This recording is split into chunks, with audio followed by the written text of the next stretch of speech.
Hello friend, welcome to my channel Suhani Zindagi. आज मैं आप लोगों को बताने वाली हूँ कि ब्लाउज़ से नाप किस तरह लिया जाता है और ब्लाउज़ से कैसे कटिंग की जाती है कि ब्लाउज़ एकदम परफेक्ट बनकर तैयार हो जाए। तो हम सबसे पहले ब्लाउज़ का नाप लेंगे। सबसे पहले हम इसकी लेंथ लेंगे। तो यहाँ से हम इसकी लेंथ लेते हैं। इसमें 13.5 दी है, तो हमें 1 इंच बढ़ाकर लेंथ 14.5 लेनी है। तो हम यहाँ पर इसमें लेंथ लिखेंगे 14.5।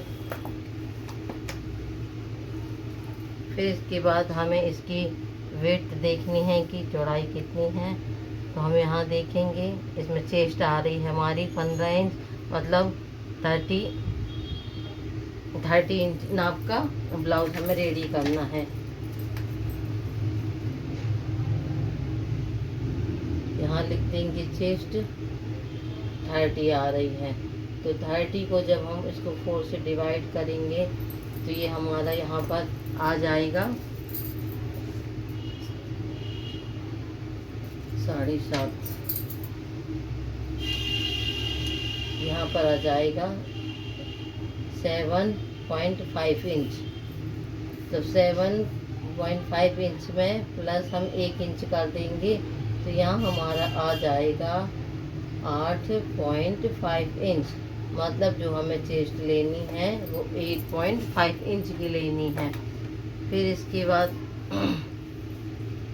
हमें गला नापना है। तो कितना है, रेडी गला यहाँ 6 इंच है। तो हम यहाँ गले की लंबाई लिख लेंगे। सामने की गले की लंबाई है, आगे गले की लंबाई 6 इंच है, 6 इंच है। और इसके बाद हम कमर ले लेंगे। कमर यहाँ हमारी आ रही है 13 इंच।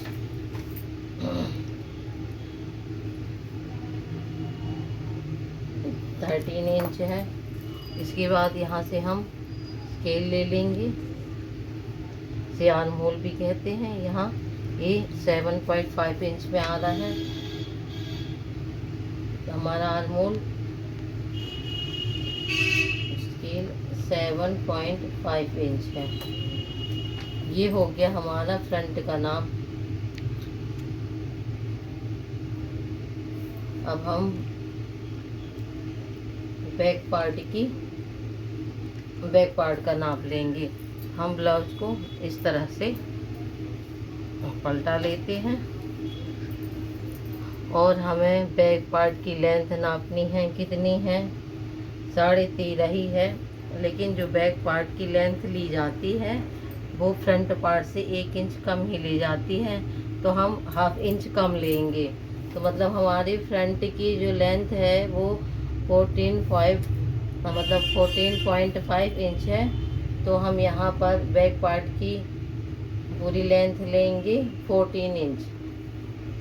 14 इंच लेंगे ताकि हमारा ब्लाउज की जो लेंथ है वो कम ना हो। बाकी सारी चीज़ें हम उसी अनुसार ले लेंगे। और यहाँ पर जो बैक में डक्स डाले जाते हैं 5 इंच के डक्स डालेंगे, ये जो दिए हैं। बाकी स्केल यहाँ का 7.5 इंच ही रहेगा। Arm hole scale. और ये जो सामने से गला है, गला हमारा ब्लाउज हमारा 13 इंच का है। तो हम गला साथ छोटा ही लेंगे ताकि शोल्डर खिसके ना, नीचे ना गिरे। तो उसके लिए हम जो गले की लेंथ है वो लेंगे गला जो लेंगे चौड़ाई वो रहेगी 5 इंच। गला जो कटिंग करेंगे उसको हम लेंगे 2 इंच। 2 इंच लेंगे। इससे क्या है, शोल्डर हमारे गिरेंगे नहीं। फिर इसके बाद हमें लेना है स्लीव्स का नाप। तो स्लीव्स के लिए हम सबसे पहले यहाँ देखेंगे कि स्लीव्स की लेंथ कितनी है, 6 है। तो यहाँ हम 1 इंच बढ़ा के 7 इंच लेंगे। यहाँ लिख दें आस्तीन की लंबाई 6 है, तैयार। तैयार। तो हम यहाँ 7 इंच लेंगे कटिंग के लिए। और फिर इसके बाद हमारा यहाँ स्केल कितना है, 7 इंच, 7.5 इंच स्केल है, तो इसमें +2 कर देंगे। तो यहाँ हमारा हो जाएगा 9.5 इंच। ये स्केल लेनी है, हमें 2 इंच मार्जिन लेना है। और अब हम यहाँ देखेंगे कि आस्तीन की गोलाई कितनी है। आस्तीन की गोलाई यहाँ पर आ रही है 5.5 इंच। यहाँ हम आस्तीन की गोलाई लिख देंगे, गोलाई लिख देंगे 5.5 इंच। ये अब हमने ब्लाउज का नाप ले लिया। अब हम बताते हैं कि ब्लाउज रखकर ही कैसे कटिंग की जाए कि कटिंग एकदम परफेक्ट हो और ब्लाउज एकदम अच्छे से रेडी हो। तो सबसे पहले हम ब्लाउज को इस तरह से फोल्ड करके, ये अस्तर है जिसमें हमें कटिंग करनी है और ये मेन फैब्रिक है जिस पर हमें ब्लाउज रेडी करना है। ब्लाउज हमें गोल गला ही बनाना है। गोल गला जो होता है वो सदाबहार होता है, इसे लोग हर फंक्शन में उसमें पहन सकते हैं और ज़्यादा से ज़्यादा लोग गोल गला ही बनवाते हैं। तो इस तरह से हम ब्लाउज को रख लेंगे। इसको रखने के बाद हम यहाँ से निशान लगाएंगे स्केल के पास से, ठीक है। इस तरह से हमें यहाँ पर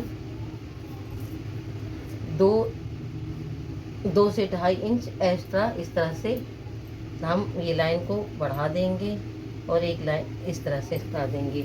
यहाँ कमर में भी हम 2 इंच बढ़ाएंगे, ऊपर से हम 2.5 इंच बढ़ा देंगे, नीचे से 2 इंच बढ़ाना। इस तरह से निशान लगा करके ये जो लाइन है उसको यहाँ से मिला देंगे। इसको मिलाने के बाद हमें यहाँ पर ½ इंच अस्तर जो है वो एक्स्ट्रा छोड़ना है। यहाँ से इस तरह छोड़ करके ही ब्लाउज रख के कटिंग करनी है। अब हमें यहाँ से गला जो है यहीं पर हम निशान लगा लेंगे गले के लिए, और फिर यहाँ पर आ जाते हैं हम एक निशान यहाँ लगा लेंगे। यहीं से हम निशान इस तरह से लेंगे और इस तरह से, और ये यहाँ से जो आर्म होल है वो हम मिला देते हैं। तो मिलाने के बाद फिर हम गला लेते हैं, इस तरह से गोलाई देते हुए गला मिलाते हुए यहाँ से हम गला मिला देते हैं। तो ये हमारा बैक पार्ट है जो उसमें निशान लग चुके हैं। अब हम इसके बाद फ्रंट पार्ट रेडी में निशान लगाएंगे। तो फ्रंट पार्ट में है जो हमें विशेष सावधानी रखना है कि फ्रंट का पार्ट अक्सर शिकायतें आती हैं, चढ़ने लगता है। तो अगर हम इसकी लेंथ सही लेंगे तो ब्लाउज बिल्कुल भी नहीं चढ़ेगा और एकदम फिनिशिंग के साथ बनकर रेडी होगा। तो उसके हमें क्या करना है, इस तरह से पार्ट जो ये मतलब हमने निशान लगाया, अगर ब्लाउज से आप सीधे नाप ले रहे हैं तो इसी की सीध पर रखिए और हमें इस तरह ब्लाउज को पूरा कवर करना है, इस तरह से थोड़ा। और ये हम यहाँ से गले का निशान लगा लेते हैं। तो ये यहाँ से हम इस तरह से गला मिला लेंगे और यहाँ से आर्म होल मिला देंगे। पे हमने इस तरह से रखकर ये निशान लगा लिए हैं। यहाँ से हमने गला ले लिया है और इसी तरह से इसी से निशान लगाते हुए ये हमने आर्म होल ले लिया है। यहाँ पर हमें थोड़ा सा ½ इंच की ये जो गहराई देना, डबल निशान आप देख सकते हैं। जब हम कटिंग करेंगे तो ये थोड़ा सा यहाँ गहराई दे के कटिंग करेंगे, तो जो यहाँ पर ये जो होल आता है वो नहीं आएगा। की लेवल से एक लाइन खींच देंगे। इसके बाद हम इस स्लीव्स की इसी से रखकर कटिंग करेंगे। यहाँ हम ½ इंच एक्स्ट्रा लेकर निशान लगाएंगे। यहाँ से ये लाइन खींच देंगे, 2 इंच की बढ़ा दिए और इसी तरह हम यहाँ 2 इंच लाइन खींच देंगे, वो बच जाएगा। ठीक, स्लीव्स की भी लाइन मिला लेंगे इस तरह से और ये वाली लाइन मिल जाएगी। बेल्ट हमें लेना है, यहीं से इस तरह से टॉ करके बेल्ट ले लेंगे। वो गया, आप कटिंग शुरू कर दिए हैं ना, तो बंद कर दी। तो ये मैन फैब्रिक है, मैंने अस्तर की कटिंग कर ली है। ये मैंने इसके 4 पार्ट पूरे काट लिए हैं। मैंने आप लोगों को तो ये बताया ही नहीं कि मैं ब्लाउज जो बना रही हूँ ये 4 डग्स वाला ब्लाउज है, इसे सादा ही बोलते हैं। और इसे 4 पीस ब्लाउज भी बोलते हैं। तो मैं अब इसकी मेन फैब्रिक पर कटिंग करूँगी। बैक पार्ट है तो हमको इस तरह से रख लेंगे और इसको रखने के बाद फिर हम इसके ऊपर से अस्तर रखेंगे इक्वल करके। इस तरह से बनवाने से ब्लाउज बहुत जल्दी बनकर तैयार हो जाता है और बहुत ही अच्छी फिनिशिंग के साथ। यहाँ से हम सिलाई चलाएंगे तो इस तरह से फोल्ड करेंगे मेन फैब्रिक और एक सिलाई इधर से लगाएंगे। ये सिलाई इस तरह से लग गई है। अब हम इसको इस तरह से ऐसे फोल्ड कर लेंगे। बाद हम यहाँ डक्स डालेंगे। यहाँ से हमें 5 इंच पर डक्स डालनी है। तो इस तरह से निशान लगाकर आप डक्स डाल सकते हैं और यहाँ पर 1/2 इंच दबाना है। इस तरह से हम दोनों साइड डक्स डाल लेंगे। ये मैंने डक्स डालकर ये बैक पार्ट रेडी हो गया है। तो हम इसको स्लीव्स में सिलाई चलाएंगे। इस तरह से हम स्लीव्स को रख लेंगे। इसमें ये सिलाई चला ली है। अभी फिनिशिंग के लिए हम इसको इस तरह से यहाँ से एक सिलाई चला लेंगे। स्लीव्स बनकर तैयार हो गई है। अब हम इन्हें भी साइड में रख के हम यहाँ पहले 4 इंच पर मार्क कर लेंगे और यहाँ से 2.5 इंच पे और यहाँ 2.5 इंच पे यहाँ पर इस तरह से और यहाँ 2.5 इंच इस तरह से 4.5 इंच पर इस तरह से निशान लगा लेंगे और एक निशान यहाँ से लगेगा आर्म होल से 2.5 इंच का इस तरह से। और जो यहाँ पर तीरा बनाएंगे इसका 1/2 इंच 2.5 इंच यहाँ से लेना है। इस तरह से हमारे यहाँ 1/2 इंच दबाएंगे। इस तरह से निशान सिलाई लगाकर हम दोनों पार्ट रेडी कर लिए। ये दोनों पार्ट में सिलाई लगाकर मैंने रेडी कर लिए हैं। अब इसके बाद हम बेल्ट रेडी करेंगे। हम बेल्ट को इस तरह से रखकर सिलाई चलाएंगे तो हमें तुरपाई करने की ज़रूरत नहीं पड़ेगी और फिनिशिंग के साथ फ्रंट पार्ट भी बनकर रेडी हो जाएगा।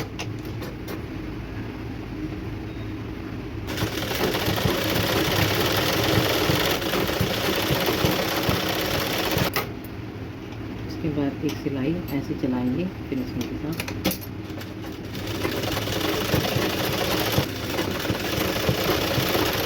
बेल्ट रखकर उस पर लगा देंगे।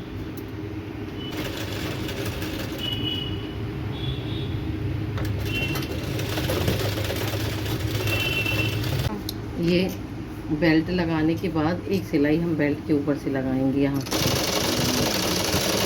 है। अब हम इसके बाद हुक और आई पट्टी ये एक 2.5 इंच के और एक 3 इंच की हम 2 पट्टियाँ काट लेंगे। इसके बाद पहले हम हुक पट्टी लगाएंगे।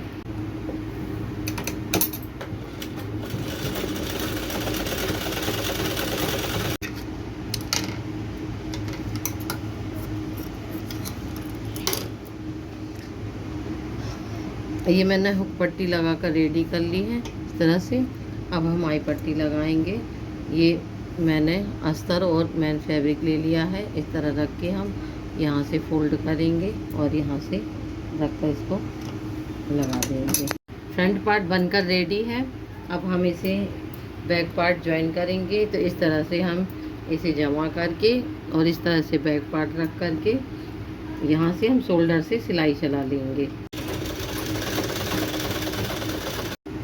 ये स्लीव्स लगानी हमें तो सबसे पहले हम स्लीव्स को बराबर इक्वल करके इस तरह से कट करने के बाद जो हमने 1 इंच में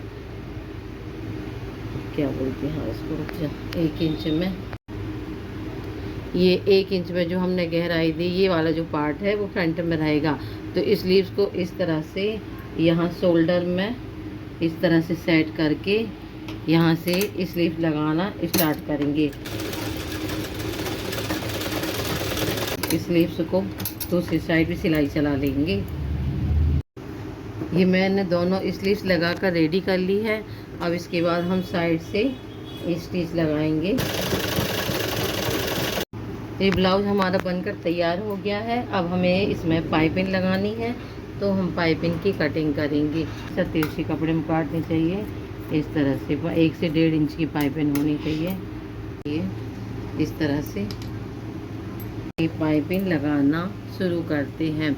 ये हमारी पाइपिंग सिलकर मैंने तैयार कर ली है। अब इसको यहाँ से तिरछा है उसको पहले इस तरह से कट करके सीधा कर लेंगे। इसके बाद पाइपिंग को इस तरह से फोल्ड कर लेंगे और अब हम यहाँ से पाइपिंग लगाना शुरू करते हैं।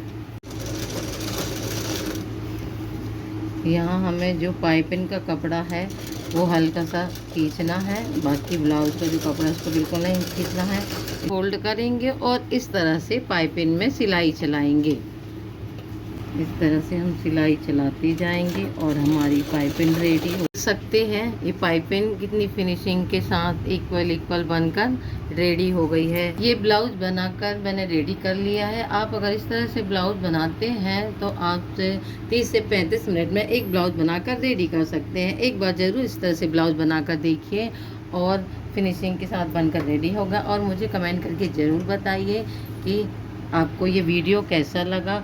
अगर आपको वीडियो पसंद आई हो तो वीडियो को लाइक करें, चैनल को सब्सक्राइब करें। मिलते हैं नेक्स्ट वीडियो में। राधे राधे।